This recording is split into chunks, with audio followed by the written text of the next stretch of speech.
Salut tout le monde, j'espère que vous allez tous très très bien. Alors oui, je porte les mêmes habits que la vidéo précédente de la semaine dernière ou celle qui va venir la semaine d'après. Ça dépendra de comment j'ai envie de sortir les vidéos, mais tout simplement parce que je les ai filmées le même jour. Voilà, c'est fait, c'est réglé, on passe au sujet. Donc aujourd'hui, je vais vous parler de Gotham. Gotham, qu'est-ce que c'est ? C'est une série télévisée qui est sortie le 22 septembre 2014. Elle est actuellement en production et il y a 4 saisons. Alors, le contexte un peu de la saison 1, enfin le tout début plutôt on va dire, c'est l'histoire de James Gordon qui débarque dans la police. Il vient fraîchement de débarquer dans la police. Il se rend compte un peu de toutes les manigances, la police corrompue, payée, tout le tralala, les injustices et les machins. Et du coup, il a décidé, il s'est mis en tête de sauver la ville de Gotham de tous ses méfaits pour essayer qu'elle soit une bonne ville saine, on va dire. Parce que c'est pas gagné du tout, hein. Quand on connaît bien Gotham, c'est pas gagné du tout. Et c'est aussi l'histoire du petit Bruce Wayne, parce que oui, dans la série, alors si Selina Kyle à 13 ans, je crois qu'il en a 12. Je ne suis pas sûre, mais ils sont dans ces âges-là. Donc il a perdu, là on le voit, il a perdu ses parents et il fait tout pour retrouver l'assassin de ceux-ci. Donc il part dans des trucs de machin, puis il repart là, il repart là, il repart là. C'est ascenseur émotionnel. Pour vous dire, j'ai vu la saison 1 et la saison 2.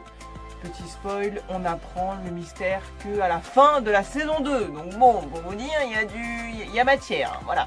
Donc ouais, du coup, comme je l'ai dit tout à l'heure, oh là, j'ai fait une tête parce que j'ai cru que ça filmait pas, j'allais me dire mon Dieu au secours.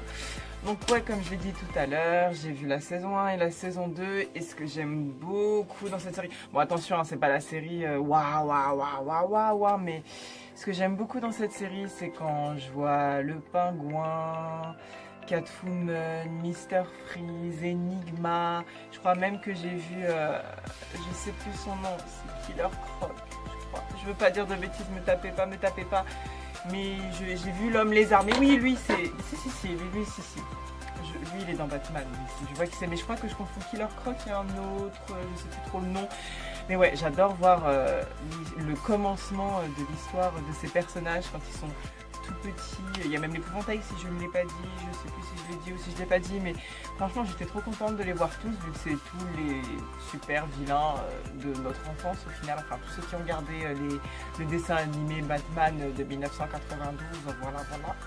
Je me demande quand même s'ils vont rester centrés sur leur enfance, enfin sur cette période-là de leur vie, et s'ils vont décider de les faire grandir et qu'on voit le vrai Batman qu'on connaît et tous les super vilains qu'on connaît.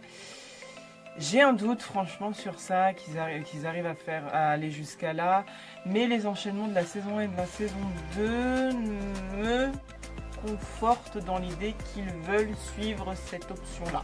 Après, pourquoi je suis dans le doute, c'est parce qu'on a déjà un Batman, on a le Batman de Justice League. Après, vous me direz oui, mais ça n'a rien à voir, ça c'est une série, et l'autre, c'est un film. Détrompez-vous, parce que dans Arrow, ils avaient prévu de faire une Suicide Squad aussi. Il y avait l'autre là, comment il s'appelle, je sais plus. J'ai un trou de mémoire monumental. Mais le personnage qui est incarné par Will Smith, Deadshot, voilà, merci, cerveau. Donc Deadshot était prévu dans Arrow, ils l'ont fait mourir. Et Harley Quinn était prévue dans Arrow, vu qu'à un moment, je sais plus, je crois que c'était à la fin de la saison 2, ou je sais plus, on voit une petite blonde enfermée, enfin on voit le dos d'une blonde et des couettes. On sait très bien qui c'est, on ne peut pas nous prendre pour des truffes. Et tous ces personnages ont été virés de la série d'Arrow tout simplement parce qu'ils étaient prévus pour Suicide Squad et qu'ils ne voulaient pas que Arrow ait le plus de vues, parce qu'il y avait Deadshot et Harley Quinn qui sont des personnages importants de Suicide Squad dans Arrow, et les Kilili, et les tralala, et les prises de contrat, et les prises de bec, enfin bref. Du coup, c'est pour ça que j'ai un gros doute sur le fait qu'ils vont faire un Batman. Ils vont s'entremêler en plus parce que faudrait refaire tous les super vilains, faudrait refaire une Suicide Squad, faudrait trop de problèmes. Et de toute façon, on sait très bien que les séries, les films de super-héros, on se demande bien où ça va aller. En plus, Disney a racheté la boîte Century Fox, je sais pas quoi. Donc bon, ça promet. Pour le moment, moi je vous conseille cette série, elle est très bien. J'ai regardé la saison 1 et la saison 2 parce que elles sont sur Netflix. Il faudra que j'aille trouver la saison 3 sur internet ou je passerai à autre chose. Bon ben voilà, c'était une courte vidéo, je crois, j'en suis même sûre. Je vous fais de gros bisous et je vous dis à lundi, à bientôt à lundi, c'est la même chose pour une prochaine vidéo. Bisous.